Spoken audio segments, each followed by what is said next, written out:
மும்பையில் ஓர்லி அப்படிங்கிற ஒரு இடம் 45 வயசு உள்ள காவேரி அப்படிங்கிறவரை ஒரு BMW கார் மோதி இறந்து போகிறார்.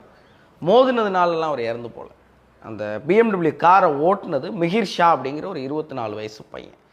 அவன் எவ்வளவு போதையில் இருக்கான்னா, அந்த காவேரியை 2 வீலரில் ஏற்றி 1.5 கிலோமீட்டருக்கு அதே மாதிரி போயிருக்கான். இவ்வளவு கொடூரமாக கொலை பண்ணவனுக்கு என்ன தெரியுமா நடந்துச்சு?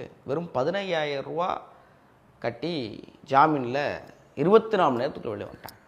ஏன் அப்படின்னா, மிகிர் ஷாவுடைய அப்பா ராஜேஷ் ஷா சிவசேனா கட்சியில் ஒரு பொறுப்பில் இருக்கிறார். இதே மாதிரி புனேயில் ஒரு கொடூரம் நடந்துச்சு, நம்ம எல்லாரும் பார்த்தோம். மைனர் ஒரு பரதேசி நல்ல போதையில் ஏற்றி கொலை பண்ணிட்டான். அப்போ பணக்காரன் கார் வச்சுருந்தா நல்ல போதையை போட்டால் யாரை வேணால் கொலை பண்ணிவிட்டு காசை கட்டிட்டு தப்பிச்சிடறான்னா, இந்த தேசத்தில் நீதி எங்கே இருக்குது? நிதிக்குள்ளையா இருக்குது. இதை எல்லாரும் பேசணும், எல்லாரும் கேள்வி